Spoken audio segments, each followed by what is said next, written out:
Muito bem, voltamos a falar direto da página do Jornal Visão Espírita, no YouTube e no Facebook, para mais uma gota de Espiritismo. Hoje, gotas do Evangelho no Lar, a visita de Jesus em nossa casa. Sejam muito bem-vindos. Você que professa a fé espírita sozinho aí na sua casa, ou vocês que têm uma certa dificuldade em fazer o Evangelho, né, em explicar, ler um trecho de uma leitura edificante, comentar e tudo mais, a gente faz junto o Evangelho. Nós vamos fazer oração, a oração inicial, nós vamos fazer a leitura.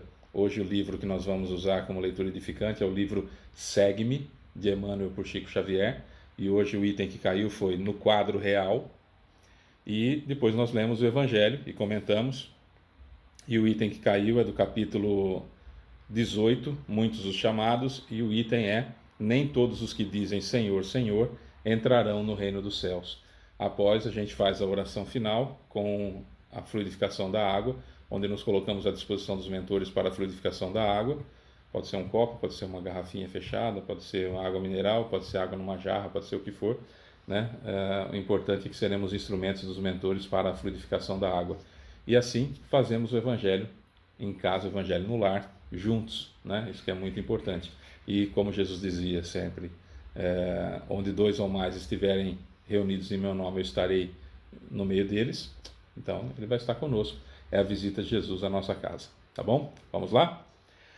Se você puder compartilhar esse vídeo, se você puder comentar, curtir, mais pessoas vão ter acesso ao Evangelho. E muita gente não consegue fazer o Evangelho no lar sozinho. Fazem conosco e você ajuda a divulgar a doutrina espírita assim, comentando, curtindo, compartilhando. Se puder só curtir, clica lá em curtir e já está ajudando bastante, porque o YouTube e o Facebook entendem que o vídeo é importante e acabam sugerindo, recomendando para outras pessoas, e aí vai chegar na mão, muito provavelmente, de quem quer fazer o Evangelho e não consegue, tá bom? Então vamos lá. Vamos elevar o nosso pensamento até Jesus. O que é isso? Pensar no rosto de Jesus como nós conhecemos. E aí a gente eleva o pensamento, a gente invoca Jesus, a gente se coloca em comunhão com Ele. Então elevemos o pensamento até Jesus. Senhor Jesus, querido Mestre e amigo, Deus Pai Todo-Poderoso, amigos mentores, benfeitores espirituais, nosso guia espiritual, ou anjo da guarda, desde já muito obrigado pela presença, Senhor Jesus, sua e dos mentores, sob a autorização, evidentemente, de Deus. Gostaríamos, Jesus, de começar agradecendo por tudo de bom que nos aconteceu na última semana, agradecendo por tudo de ruim que não aconteceu na última semana e também, cada vez mais de coração e menos de lábios, agradecer por tudo de ruim que nos aconteceu também na última semana, porque sabemos que é para o nosso bem e para o nosso crescimento espiritual.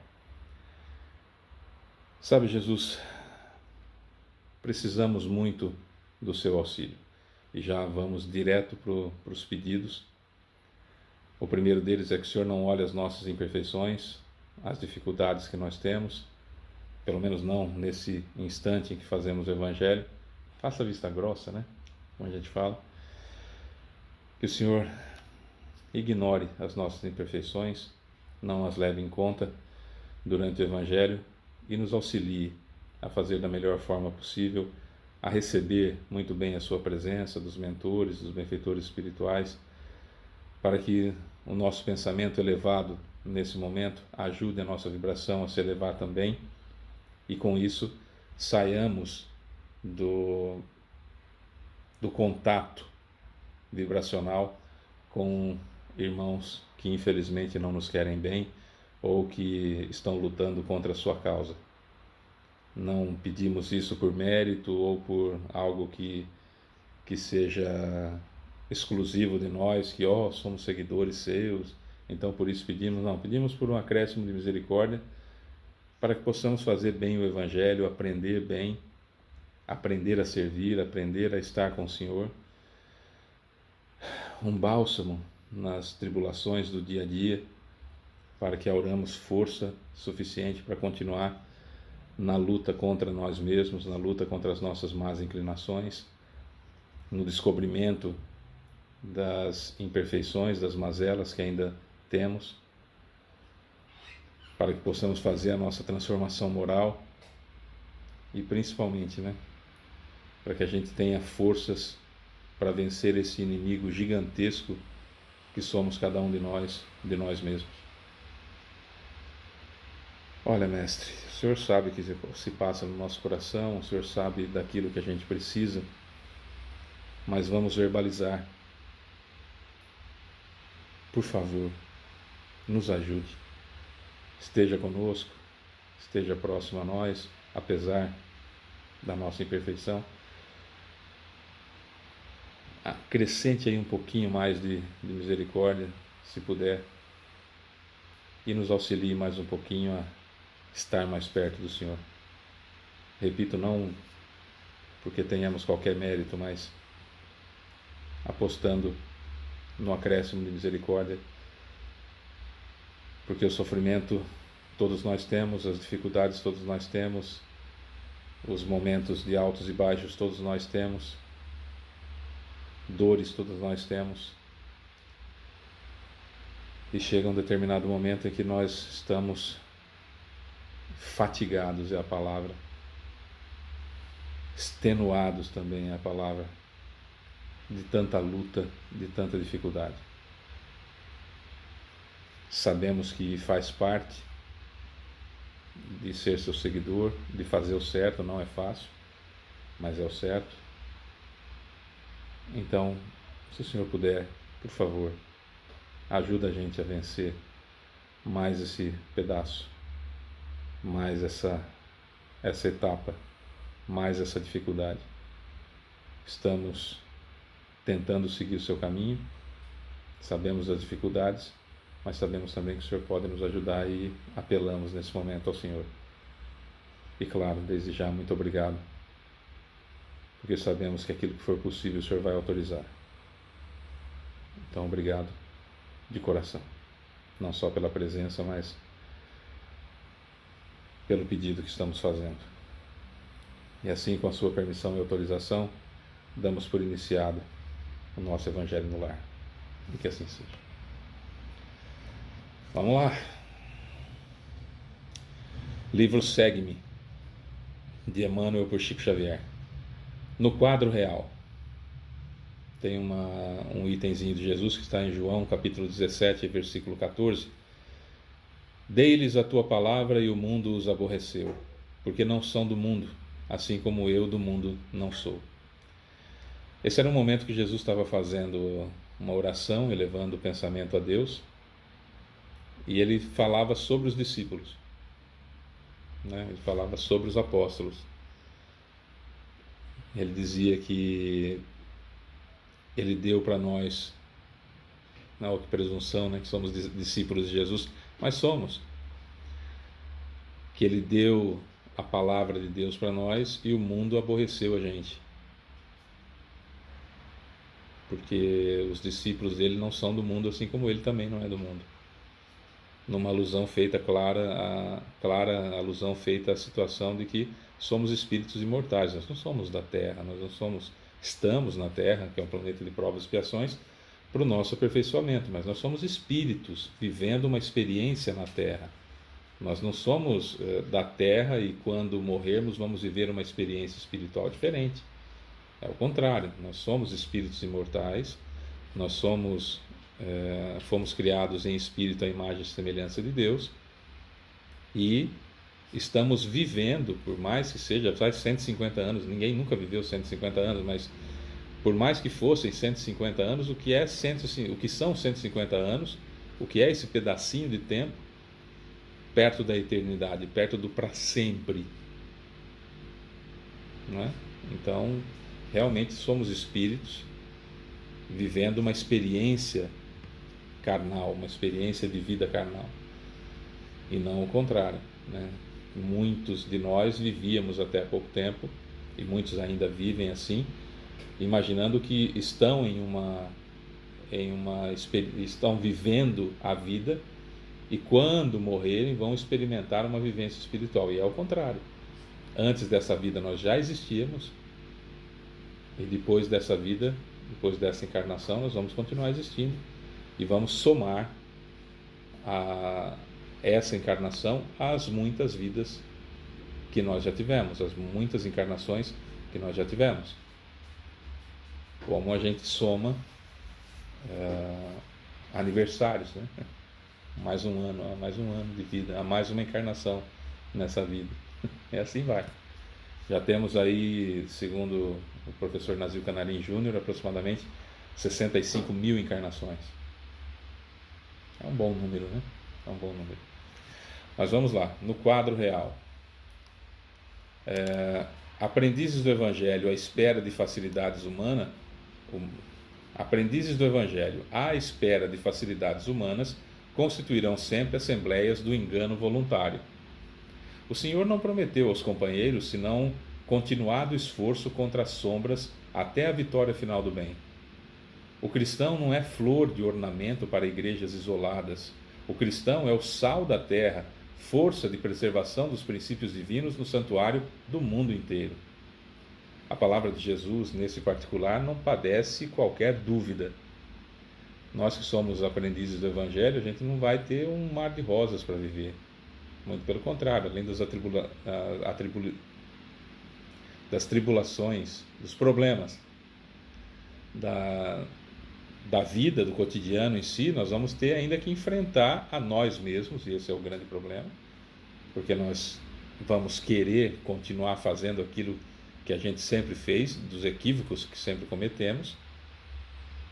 Então esse adversário difícil e adversários do passado, além da incompreensão daqueles que ainda jazem, que ainda vivem numa situação absurdamente materialista e não sequer fazem ideia de que existe algo além da vida.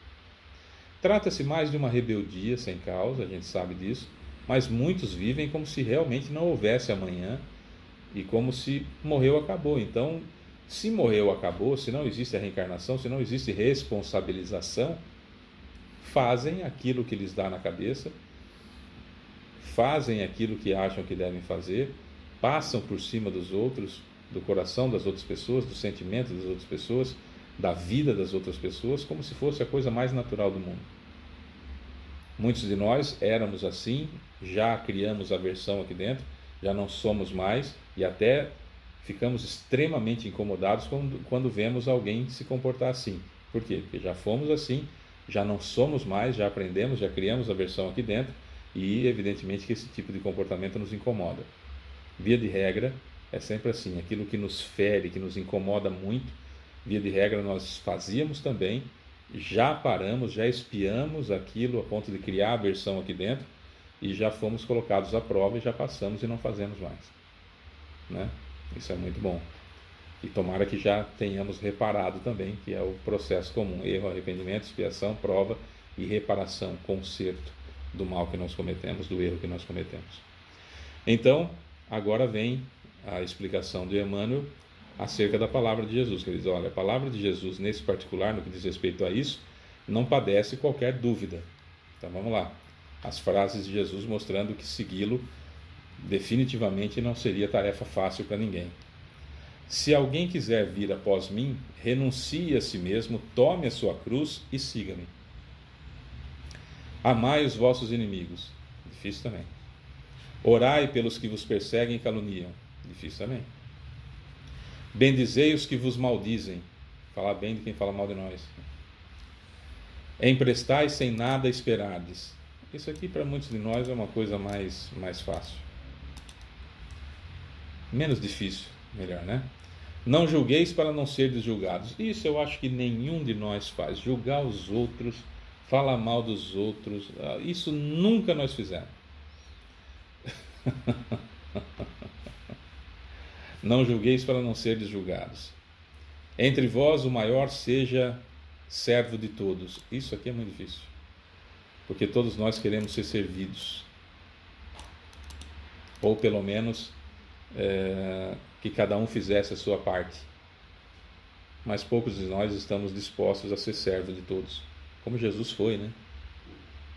Buscai a porta estreita, faça o certo em vez do fácil. Também não é tarefa fácil. Eis que vos envio como ovelhas ao meio dos lobos. Essa é a parte mais difícil, e realmente é essa a ideia, porque temos que ser brandos e humildes de coração em meio a uma sociedade extremamente raivosa, extremamente estressada, extremamente a uma situação de que a opinião do outro é um motivo, é uma razão que eu acho que eu tenho, um motivo que eu acho que eu tenho para agredi-lo, para ofendê-lo, para cerceá-lo, para cancelá-lo, que é algo que está bastante em moda em 2023, quando estamos gravando esse vídeo, né, nas redes sociais e tudo mais, ofender veementemente, agredir sem razão nenhuma. No mundo tereis tribulações, porque nós temos um passado delituoso gravíssimo. Olha, se nós temos aproximadamente 65 mil encarnações, e hoje, nessa encarnação, que é quando nós estamos mais evoluídos desde que fomos criados, desde sempre, desde quando o princípio inteligente que deu origem a mim foi transformado em espírito, hoje é o dia que eu estou mais evoluído desde dessa criação. Hoje eu estou mais evoluído. Então, olhe para dentro de você e veja os grandes problemas morais que você ainda tem. Olhemos para dentro de nós mesmos e vejamos os grandes problemas morais que nós temos ainda, os grandes problemas éticos que nós temos ainda, as grandes dificuldades de amar que nós temos ainda, de amar incondicionalmente, de servir incondicionalmente. Agora imagina isso há 1000 anos. Imagina como que nós éramos há 1000 anos. Imagine agora como que nós éramos há 2000 anos. Imagine como que nós éramos há 3000 anos. Nós estávamos encarnados nessa época.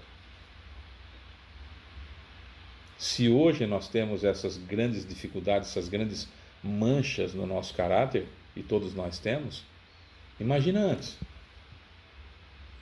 Se hoje, nessa encarnação, é a época que nós estamos mais evoluídos desde sempre, desde quando fomos criados, imagina como nós éramos antigamente, quando o nosso senso de justiça era pior do que é hoje. Então é evidente que nós vamos ter tribulações no mundo, porque nós vamos encontrar pessoas que nós fizemos grandes males, ou que nós fizemos grande mal, tanto encarnadas quanto desencarnadas, e essas pessoas encarnadas vão ter a sensação ruim a nosso respeito, que é o instinto de conservação preservando-as de nós, e os desencarnados nos encontrando porque ainda cometemos os mesmos equívocos, mesmo que em pensamento, atraindo-os para nós, para que reconheçam-nos, embora encarnados em outro corpo, para que eles nos reconheçam. E aí, como explicar para eles que nós melhoramos se eles estão ainda vivenciando a dor que nós causamos a eles? Só com um exemplo claro de uma vivência cristã. Ou tendo a oportunidade, como teve Divaldo Pereira Franco, de chegar para o obsessor dele e falar: olha, eu não sou mais daquele jeito que eu era quando te fiz o que te fiz. Me dê pelo menos a chance, a oportunidade de mostrar para você que eu mudei. E que essa mudança me faculta possibilidades de ajudá-lo e de corrigir o mal que eu pratiquei. Que é a grande dificuldade que nós temos, que é de dizer para a pessoa que nós ofendemos, que nós magoamos, que nós machucamos, que nós fizemos o mal, dizer: olha, eu não sou mais daquele jeito, me dê a oportunidade de corrigir, de mostrar isso para você e corrigir, compensar você do mal que eu te fiz. Porque a gente ainda acha que tem razão. Aliás, é um problema sério do ser humano, de nós seres humanos, que nós preferimos ter razão do que manter uma amizade, do que manter um casamento, do que manter um relacionamento pai e filho, do que manter um relacionamento filho-pai, do que manter amigos. Nós preferimos ter razão, que é a satisfação do ego, que é uma tolice. Continua Emmanuel: mediante afirmativas tão claras, é impossível aguardar em Cristo um doador de vida fácil. Ninguém se aproxime dele sem o desejo sincero de aprender a melhorar-se. Se cristianismo é esperança sublime, amor celeste e fé restauradora, e são realmente, o cristianismo é esperança sublime. Se o cristianismo é esperança sublime, amor celeste e fé restauradora, é também trabalho, sacrifício, aperfeiçoamento incessante. Comprovando as suas lições divinas, o Mestre Supremo, Jesus, viveu servindo e morreu na cruz. Certo? Por que eu vou esperar coisas diferentes? Pedro negou Cristo 3 vezes. Negou que conhecia-o. Foi covardia? Foi. Lógico que foi covardia. Mas uma covardia importante que acontecesse, porque se Pedro tivesse morrido já naquele dia, não teria feito o trabalho extraordinário que fez depois. Mas essa covardia lhe custou muito à mente, muito remorso, muita dificuldade.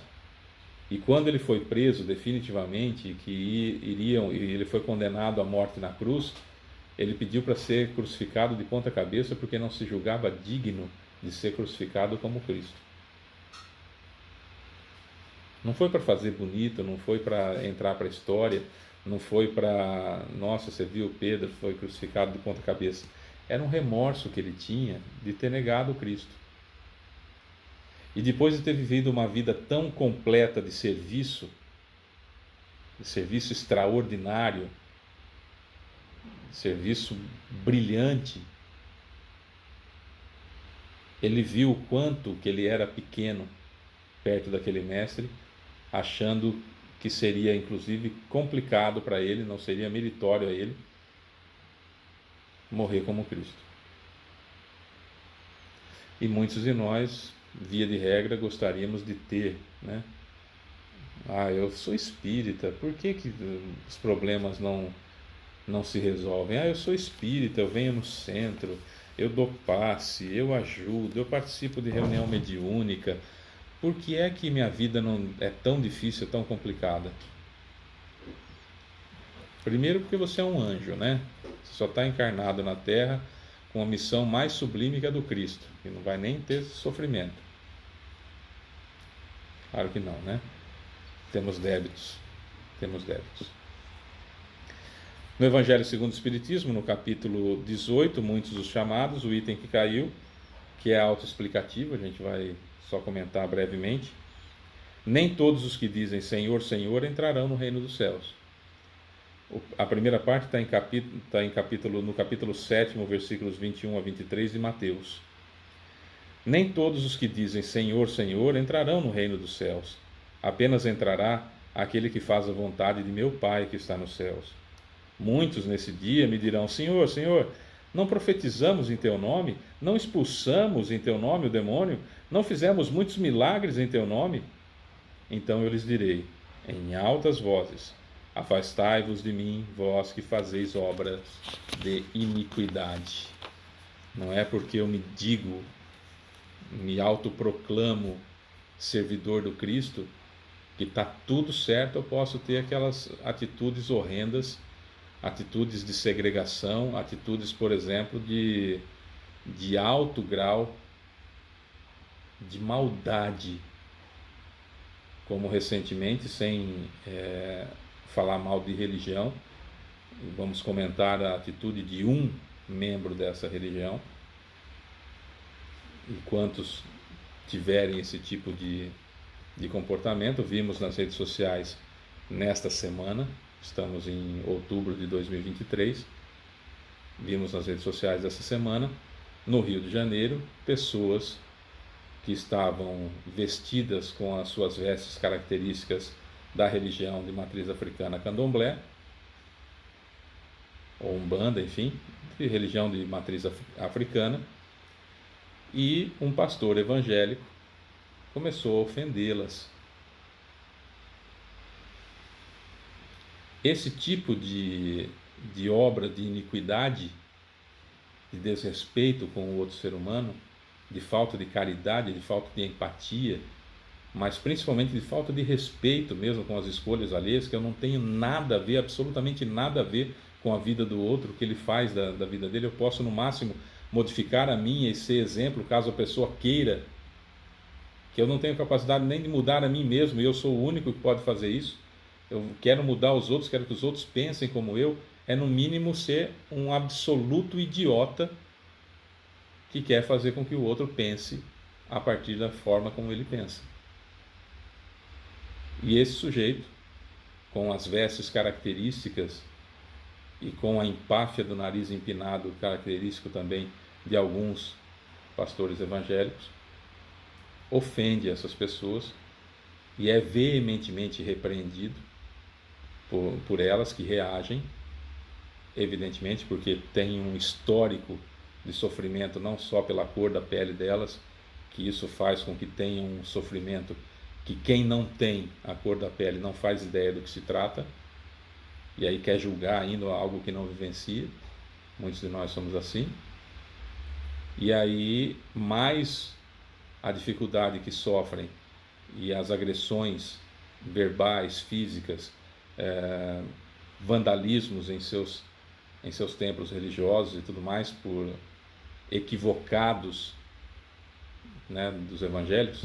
Tem a ala, evidentemente, como toda religião, né, tem as pessoas boas, mas os evangélicos, infelizmente, são os fariseus, esse tipo de evangélico, como esse pastor do supermercado, desse caso que eu estou falando.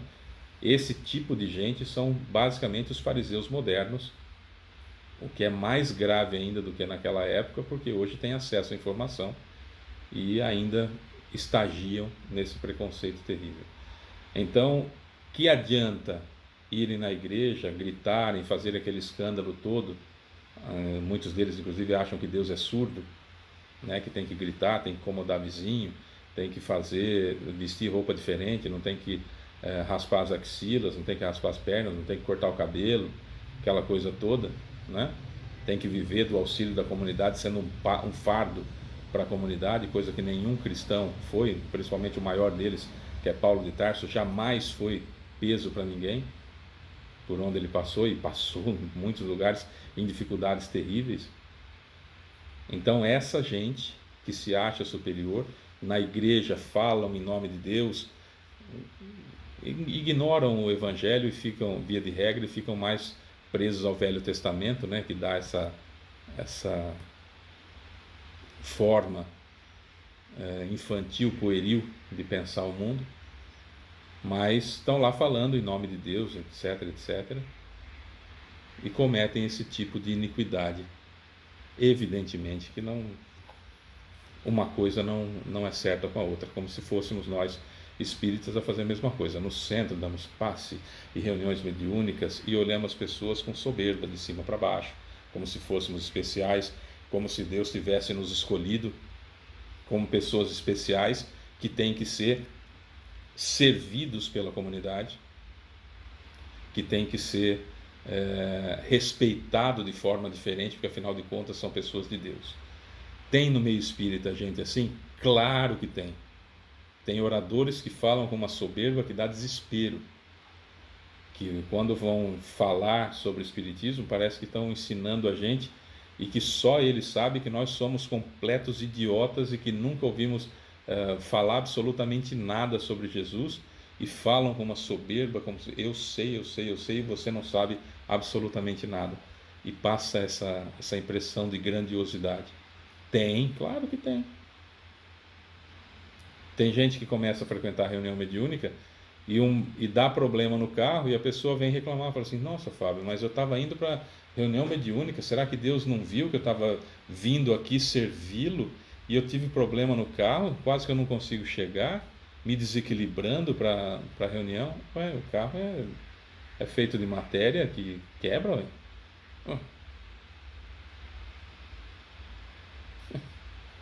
Onde que está? Ah não, Deus tem que olhar para mim e falar assim: olha lá o Fábio, ele faz esses vídeos aí, nossa, deixa eu proteger ele, nada de ruim vai acontecer, porque ele é meu queridinho. Existe coisa mais infantil do que isso? Esse outro trecho é de Mateus, do capítulo 7, versículo 24 a 27, e também está em Lucas, no capítulo 6, versículos 46 a 49. Aquele, pois, que ouve essas minhas palavras e as pratica, será comparado a um homem prudente que construiu sobre a rocha a sua casa. Quando caiu a chuva, os rios transbordaram, sopraram os ventos sobre a casa, ela não ruiu, por estar edificada na rocha. Mas aquele que ouve essas minhas palavras e não as pratica, se assemelha a um homem insensato que construiu sua casa na areia. Quando a chuva caiu e os rios transbordaram, os ventos sopraram e vieram açoitar, ela foi derribada. Grande foi a sua ruína. E aí tem um trecho de Mateus, do capítulo 5, versículo 19. Aquele que violar um desses menores mandamentos e que ensinar os homens a violá-los, será considerado como o último no reino dos céus. Mas será grande no reino dos céus aquele que os cumprir e ensinar a cumprir. Então veja bem, se eu construo a minha casa sobre a rocha, ou seja, se eu construo a minha fé em cima de algo sólido que a ciência me dá, que a filosofia me dá, perceba que é o Espiritismo que tem essa rigidez palpável, tangível, que eu posso edificar na minha fé. Qualquer tribulação que se apareça na minha vida, ela vai ser debelada de uma maneira, pelo menos, com resignação. O que é resignação? Não me revoltar contra Deus porque sei que a responsabilidade é minha, daquilo, mas lutar com todas as forças possíveis para sair daquela situação. Certo? Então, esse é o ponto. Esse é o ponto, resignação. Então, se eu sou resignado, se eu tenho uma fé inabalável, eu sou resignado. Se a minha fé está sobre a rocha, sobre o raciocínio, sobre a lógica, sobre a ciência. Se a minha fé está edificada sobre uma situação de privilégio que eu não tenho como comprovar que existe, então na realidade eu tenho falácias. Quando a vida me dá uma rasteira, e todos nós receberemos rasteira da vida, nós nos desesperamos, ou então praticaremos atos de iniquidade para manter aquela situação a qual nós nos encontramos. Toda religião que te promete bens da terra tem alguma coisa muito errada. Toda religião que te promete o céu tem alguma coisa muito errada. Agora, toda religião que te dá condições de melhorar, essa religião está no caminho certo. Tem uma pergunta no Livro dos Espíritos que é realmente assim: qual é a melhor religião? E a resposta é: a melhor religião é aquela que a mais homens de bem conduz. Não está escrito Espiritismo. Aquela que a mais homens de bem conduz. E por homens de bem entende-se aquele que faz, que se comporta como Jesus se comportava. Não esperemos mar de rosas, mas esperemos um braço amigo, onde a gente pode apoiar o ombro, apoiar a cabeça no ombro amigo, onde a gente pode apoiar a cabeça, e um braço forte, onde a gente pode se segurar para não cair. Isso Jesus prometeu a nós e cumpre a cada instante, oferecendo-nos o ombro dele e oferecendo um braço forte, onde nós podemos nos apoiar para não cair ou para levantar quando nós cairmos. Mas facilidades, ele viver os nossos problemas por nós, isso definitivamente não vai acontecer. O Espiritismo nos dá condições de entender as técnicas para colocar em prática aquilo que Jesus ensinou. E nos dá a certeza absoluta de que ele está ali, ao nosso lado, com o ombro à disposição, com o braço forte à nossa disposição, para que mantenhamos o nosso caminho, a nossa fé, a nossa evolução. Isso nunca nos faltará. Facilidades, precisamos merecer, fazer por merecer. É isso. Vamos então pedir aos mentores que fluidifiquem a água e seremos nós os instrumentos. Precisa esticar a mão? Não. Precisa estampar? Não. Precisa abrir? Não, porque são os eflúvios etéreos que vão para a água. Fábio, mas por que esticar a mão então? Se ficar mais fácil você visualizar mentalmente que está recebendo aqui no chakra coronário os eflúvios vindos de Jesus e dos prepostos, está passando por dentro de você e saindo pelas terminações nervosas da sua mão, se isso facilitar, use. É isso que nós vamos fazer, tá bom? Então vamos lá. Senhor Jesus, querido mestre e amigo, Deus Pai Todo-Poderoso, amigos benfeitores espirituais, mentores que nos acompanham, nosso guia espiritual, cumprimento o seu Otávio e assim cumprimentamos a todos. Nosso muito obrigado pela visita, nosso muito obrigado pela presença. Somos muito gratos mesmo, Senhor Jesus, pelo aprendizado e para o Senhor não se esquecer da gente, né? Muito obrigado mesmo por estar ali sempre, dando mais uma chance, mais uma chance, mais uma chance, mais uma chance. Muito obrigado. Vamos àquele pedidozinho, acréscimo de misericórdia, tal e coisa e tal. Então vamos lá.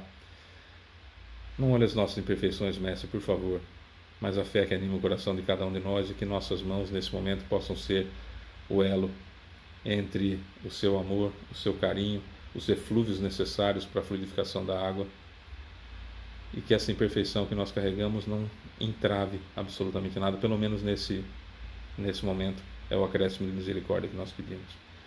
Vamos cada um de nós agora, Senhor Jesus, ou dizer em voz alta, ou mentalizar quem nós gostaríamos que fosse atendido pelos eflúvios, pelo remédio colocado na água.